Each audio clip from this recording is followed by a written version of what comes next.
DIY YouTubers. My name is Kim and welcome to the Living My Left Life DIY Creations channel. Okay, so here's my situation. I live in a wartime home and recently we did some fairly extensive renovations. Okay. We did the kitchen, we did, beautiful kitchen. We did floors, baseboards, walls, doors, trim. My favorite thing out of all of those things is actually not the kitchen like you would expect. It's the doors and trim. Anyway, getting on with the story. When it came time to now doing, putting everything back after all this beautiful work has been done, I needed new window treatments.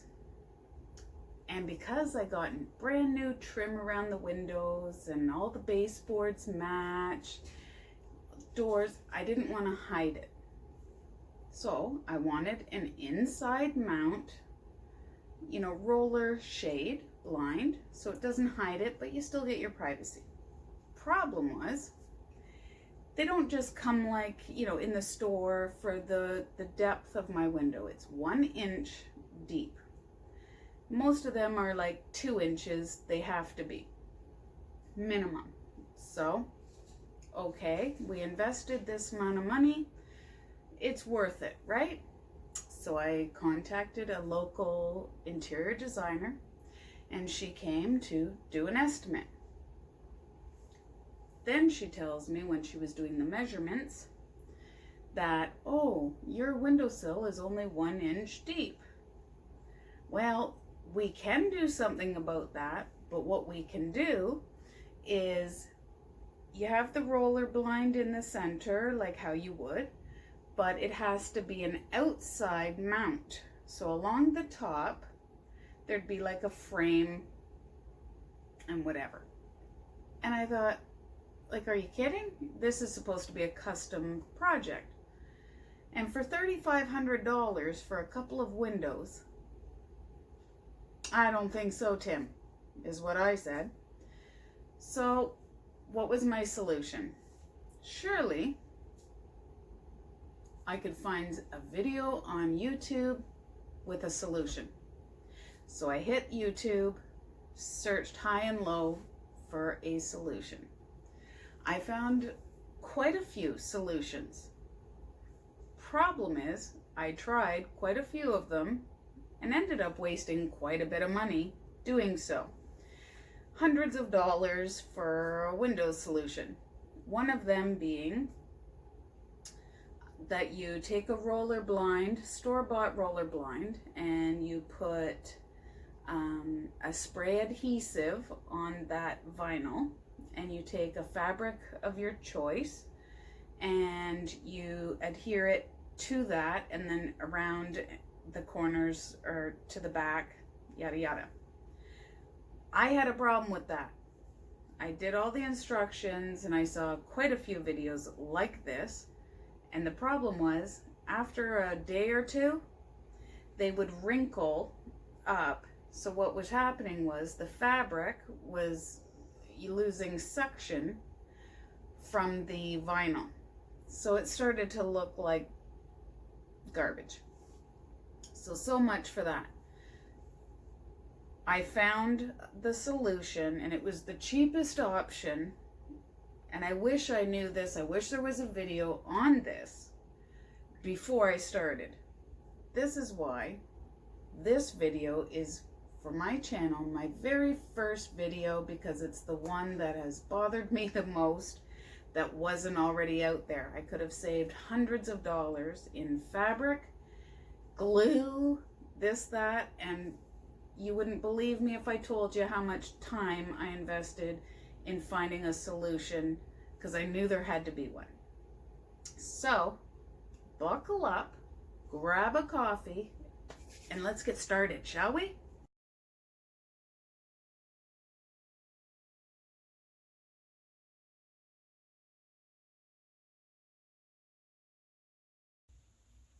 Okay, so that's all the supplies you're going to need. Now, this is the easiest part. So you have your roller blind here, okay? It's been cut at the store to the precise size that I require, okay?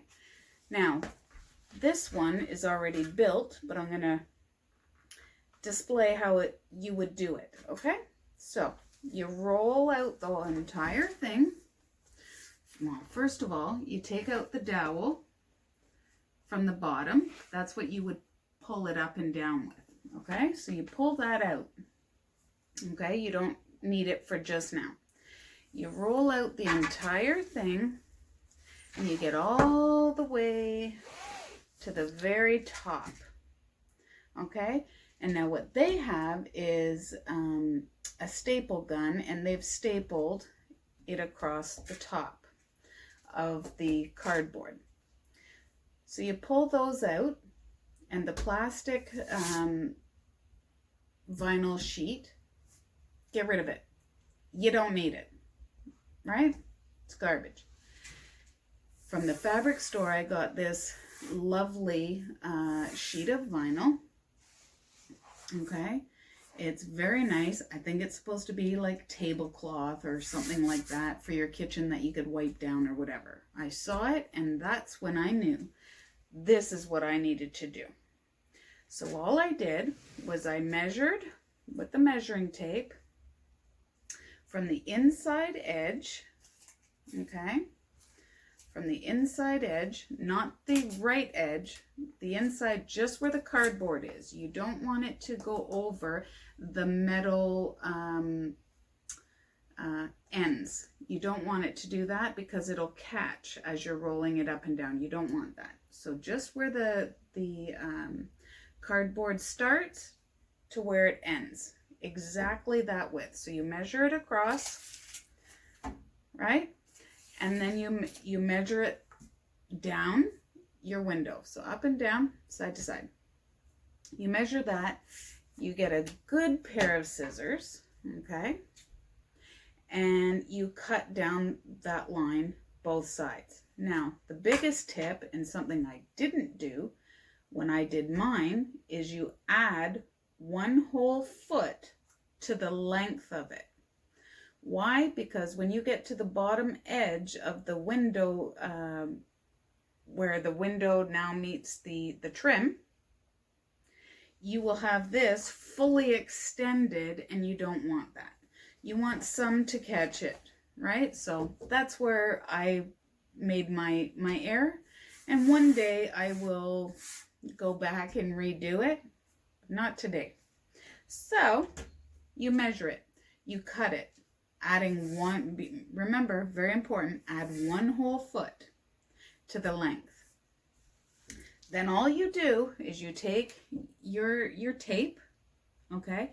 And remember, now if you notice, the way I rolled it, this is what you'll see from outside the house, right? So it's just plain white.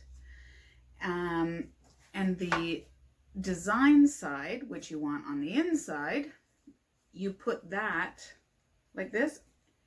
You take that tape. I use packing tape on mine. I didn't even use the better quality tape.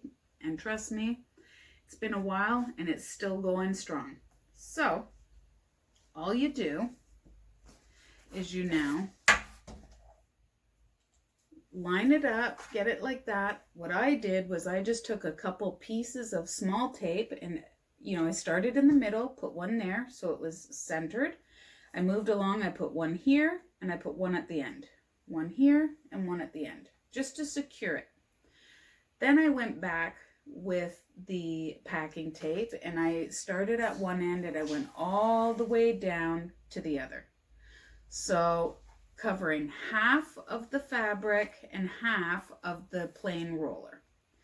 Then all you do is you just start rolling it up. Just roll, roll, roll, roll, roll. Okay? Now, when it comes to the end, the bottom, you take that piece, the dowel piece. Normally it's a thick plastic.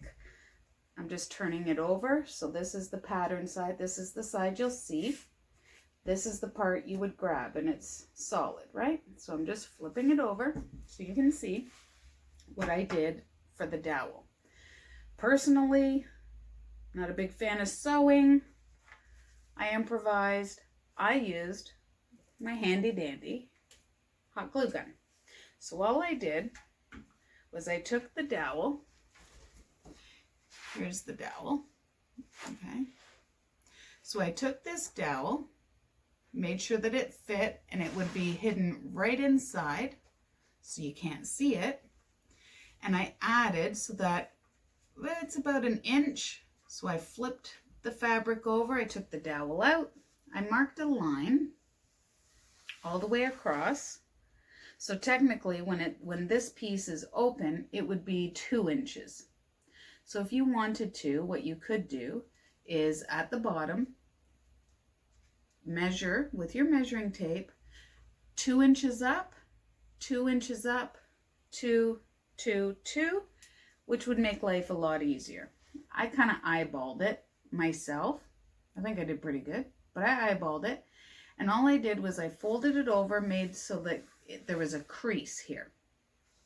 Then I just took my handy dandy glue gun, and I believe I started in the middle, and I just tacked it along. Then I tack. Then I just ran a long bead just on the inside right here, not the whole thing, because you want the dowel obviously to go slide in. So it was just on the very trim. I did about that big of a section, pressed it down, held it, let it dry. Then I did another section, held it down, let it dry, again and again and again until you get to the end. Then when it was done, all you do when it's dry, you slide the dowel in, and as you can see from the inside, you don't see any stitching or anything. So that is pretty much it. Then all you do is you hang it. You put up the hardware, and I did it inside mount. So I did it where it's on either side. Okay, the hardware, and then all you do on this side, which is, it's just the little peg side, all you do is you click that in, and this side is the one, see if you can see that. That one's got more of a, it's a longer flat peg, if you will.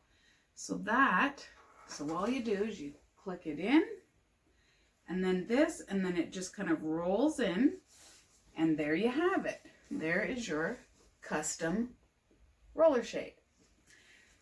Then to dress it up, because I didn't want,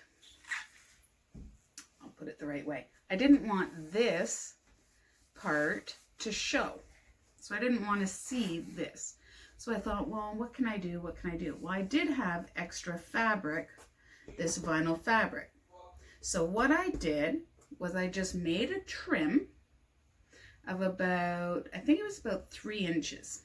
Okay, so I took a piece that was this long, I made it 3 inches long, and I got, and this is optional, I got, they're actually from the fabric store, they're fabric, probably for couches, I think.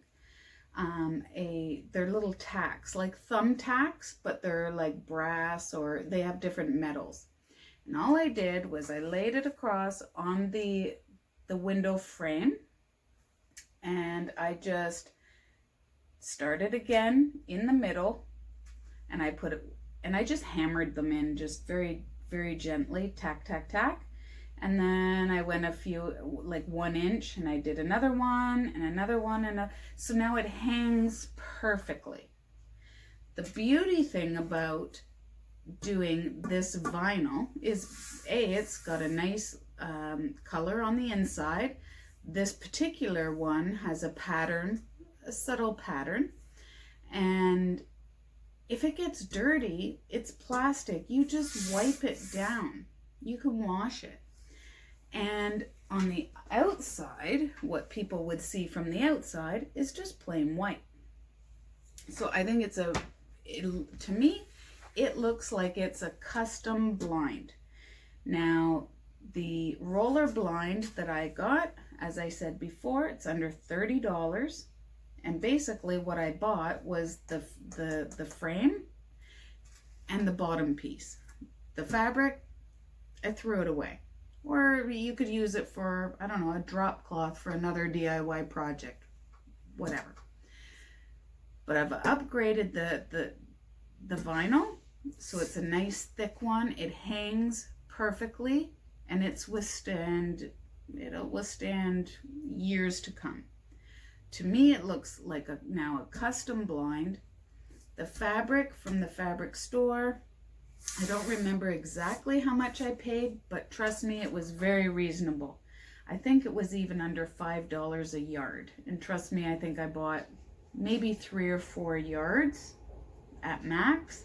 And that covered 2 windows, and I had a little bit extra to even do a table runner down my coffee table so that it kind of ties it in and matches. So that's it. Easy peasy. And now it will never, it's only one piece of fabric.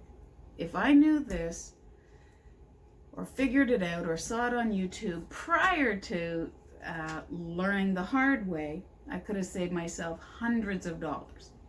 Now the next project is 1 by 1, doing the rest of the windows in the house the exact same way. All right, and there you have it.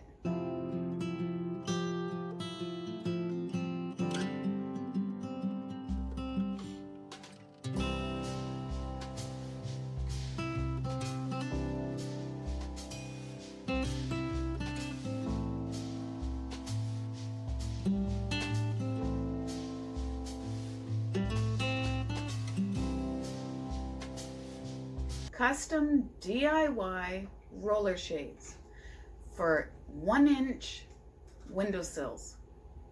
Love it, love it, love it, and I can't wait to do the rest in my house. Now, if you liked this video and found it helpful, hit the like and share buttons right down there.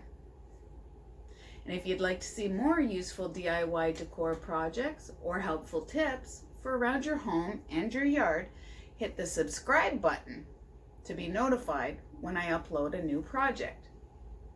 Thanks for joining me, and see you next time on Living My Left Life DIY Creations. Cheers.